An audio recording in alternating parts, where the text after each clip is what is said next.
Homeland or death, we will overcome. President Vladimir Putin announced the sending of grains to Africa. We are very happy. We say thank you for that. But it's also a message directed at our African heads of state. Because at the next forum, we shouldn't come here without having ensured it. For those who don't know about war, it's about the food self-sufficiency of our peoples. We need to learn from the experience of those who have already achieved that. In Africa, we need to build good relationships here and strengthen our ties with the Russian Federation to meet the needs of our populations. I won't take too long, the time allotted is very short. We are forced to stop at some point.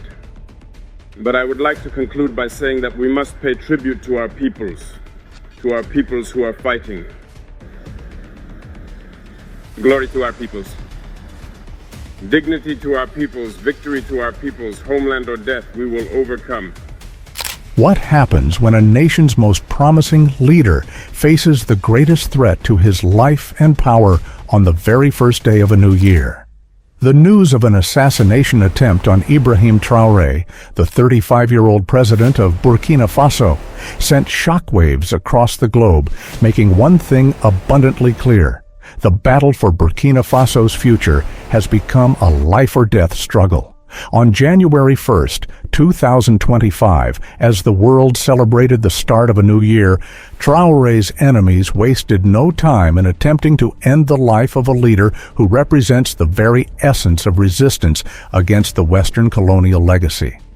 This is no ordinary coup attempt. This is a bold, violent response to a leader who has been publicly defying global powers, rejecting Western influence, and presenting a new vision of African independence. So, who is behind all this? Who stands to gain from the destabilization of a country that was once a symbol of Western dominance? To truly understand the gravity of the assassination attempt, we need to first examine who Ibrahim Traoré is and what he represents. We are very happy to be among you. We have also taken the time to move along the axis. To see the situation in person, this is the place for me to congratulate you. We sincerely appreciate the work that is being done here and especially aim to encourage you greatly. You might think that during a specific month you hold the upper hand over the enemy, but it is essential to remain highly focused at all times. Because as soon as you let your guard down, it is the opportune moment for them to take advantage. Do we understand each other? There is no possibility for us to think that there is a lull and to give up. And everyone must be attentive. One thing is certain, you will overcome. This enemy can do nothing against you. Much courage. And again, congratulations for everything that is being done. We will remain attentive. Everything that can be done to improve your conditions, we will continue to do. May God bless you. May God preserve you in all your missions. May God watch over you. Homeland or death, we love it. Thank you very much. Ibrahim Traoré's rise to power in Burkina Faso in 2022 was nothing short of a political miracle. In a country plagued by poverty, insurgency, and political turmoil, he emerged as a military captain with a vision for change. His ascent wasn't due to riches or political ties, but rather the result of his genuine understanding of the struggles of his people. At the age of 35, he became one of Africa's youngest leaders, and his bold promises of sovereignty and self-reliance resonated deeply with a population exhausted by corruption and foreign control. In the years preceding Traoré's leadership, Burkina Faso had been ravaged by insurgencies, poverty, and a lack of trust in its government. Many viewed the government as a puppet of foreign powers, particularly France, which had maintained a strong presence in Burkina Faso since its colonial days. Traoré came to power with one key message: Burkina Faso must chart its course free from the shackles of colonialism. Traoré's rise wasn't just about politics, it was about national dignity and pride. For many, he became a symbol of defiance against a global system that had long kept African nations subjugated. But why does such a leader inspire such strong reactions, both positive and negative? There are many things to do. There are challenges awaiting you. Don't focus on your age. Don't just see that ambition may not be as high as you imagine. but you must aim very far. Traoré's actions have challenged the very foundation of France's neocolonial grip on Africa. His opposition to French business interests, the removal of French military forces, and his insistence on utilizing native languages instead of French in official capacities have made him a pariah in the eyes of many Western powers. Yet, to the people of Burkina Faso, he represents hope, a chance to build a nation that thrives independently and on its own terms. So, is this coup attempt a result of Traoré's audacious actions, or is there a deeper conspiracy involving both foreign powers and domestic factions? To understand why Traoré has become such a target, we need to look at the forces that may have orchestrated this violent act. On the surface, the most obvious culprit seems to be the opposition within Burkina Faso. Traoré's leadership has not been universally accepted, even among his military.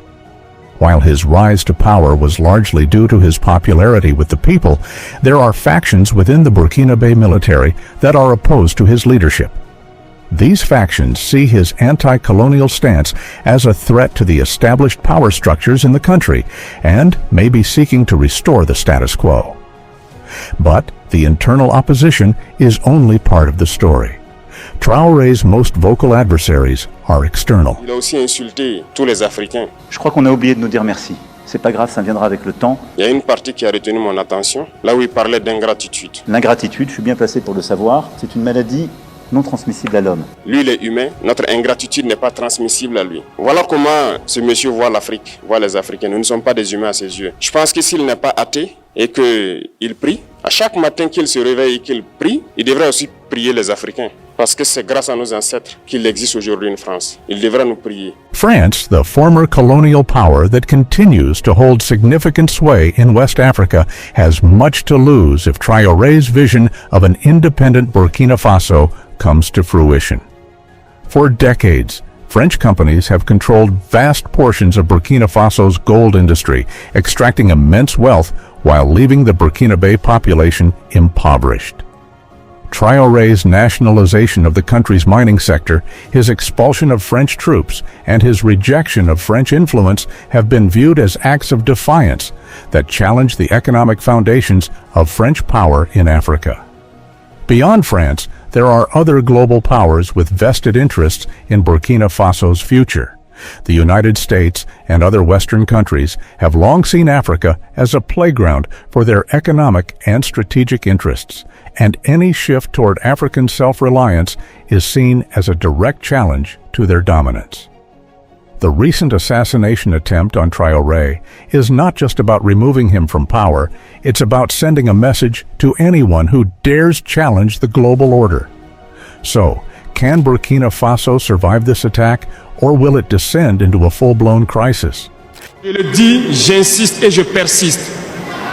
Nous n'avons rien contre le peuple ivoirien, mais nous avons quelque chose avec ceux qui dirigent la Côte d'Ivoire.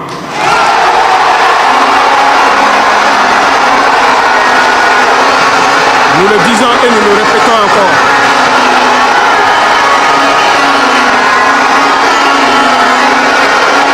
Laissez-moi vous dire quelque chose. Permettez-moi de vous dire quelque chose. Il y a bel et bien à Abidjan un centre des opérations pour déstabiliser notre pays. Personne ne peut le nier et nous vous ferons les preuves dans les jours suivants. Nous vous montrerons des preuves physiques. The immediate aftermath of the assassination attempt has thrown the country into chaos. The public, already on edge due to ongoing insurgencies and political instability, now faces the fear that their leader, who has represented hope for so many, might not survive this attack. The government has launched an immediate investigation into the attack, but questions linger about the extent of the conspiracy. Panic is spreading through the streets of Ouagadougou.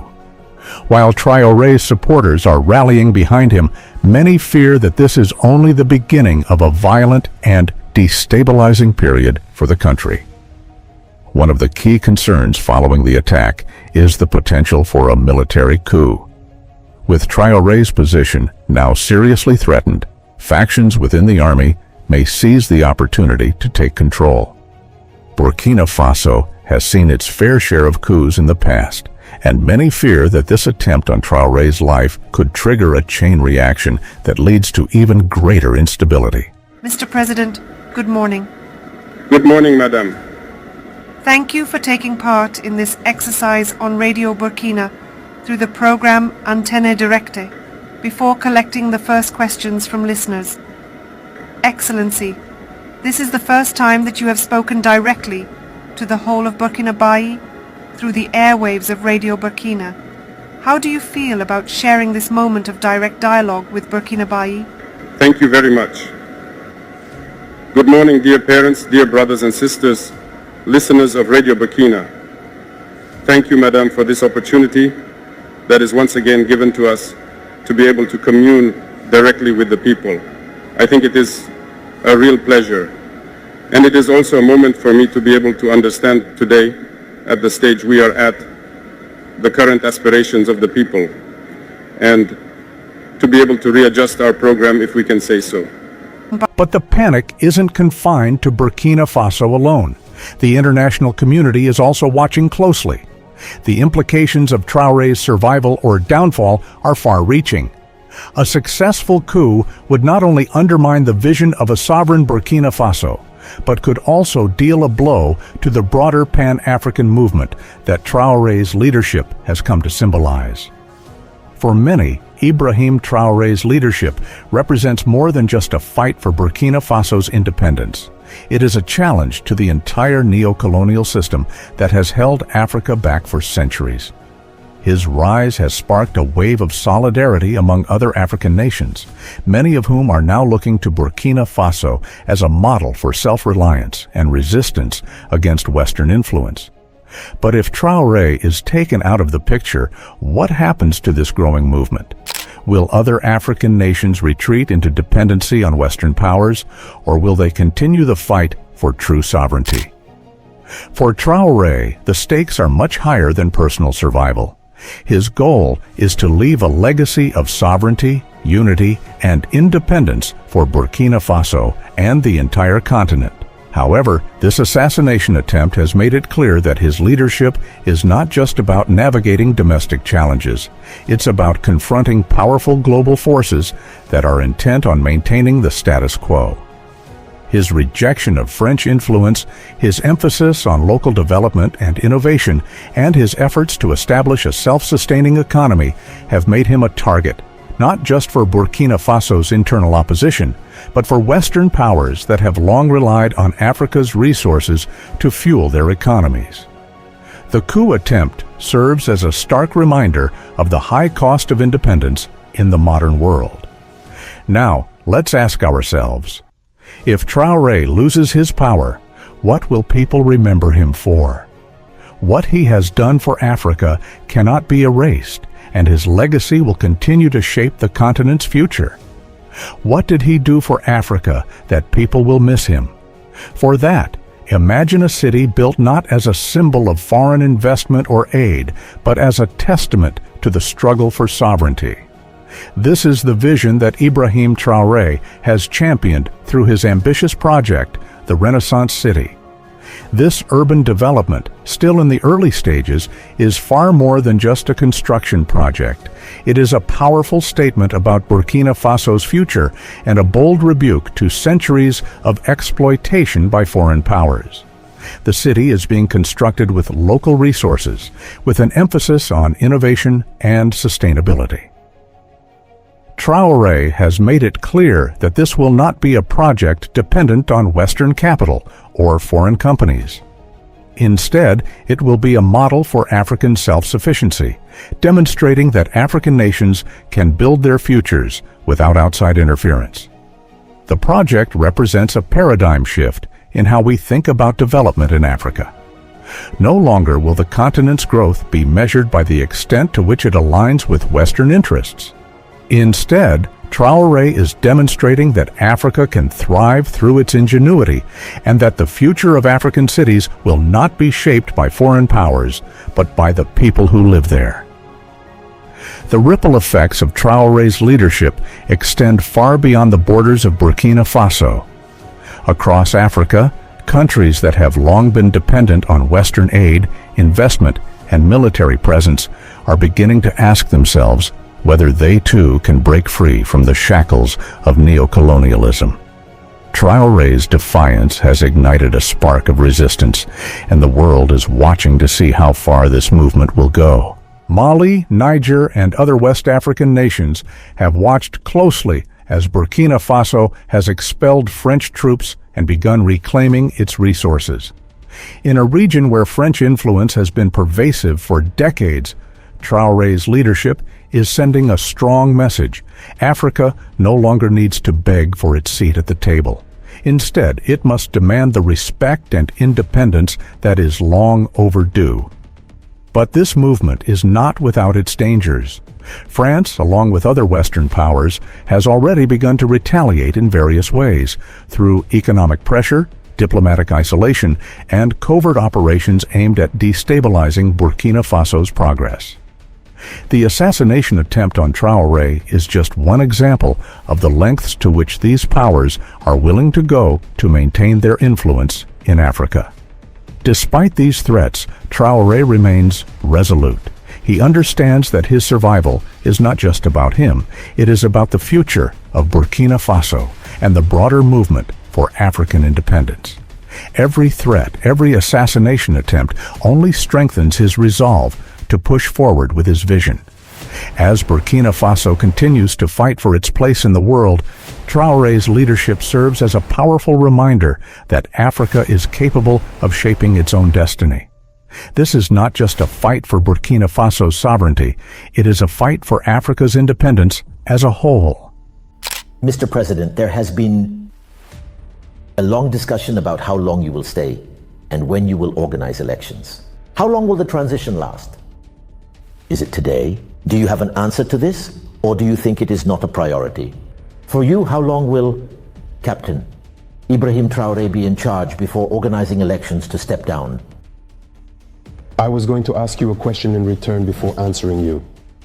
I'm not here to answer questions. Sir, it's a debate. It's nice. If today, in 6 months, we decided to abandon the people, you, as a very objective man, aware of our situation, what would you say? What would your comment be? Honestly, I prefer to stick to that, even though you know my true thoughts. All right. Since we've been here, we haven't taken a single day off. The whole exec... But when you say that, politicians say, this is our job, since there are those who do it. They do their job. We want to return to democracy. We want to go back to parliament with people who are elected. We want to let the people speak. Are we staying like this or setting up a new model? They learned here. We don't want them learning elsewhere and applying it here. To put them on the right track. They learned their profession. This profession is... We don't want people to learn this profession elsewhere and come apply it here. We want to create a model. Because the way things are done here is in fact not the right way. For you, sir, President, there's no question of talking about organization, about elections and transition. Yes, we're going to organize the local elections right now. So we need to reset everything. No. Aside from the system that's in place, which needs to be reviewed, the elections, they concern all of Burkina Faso.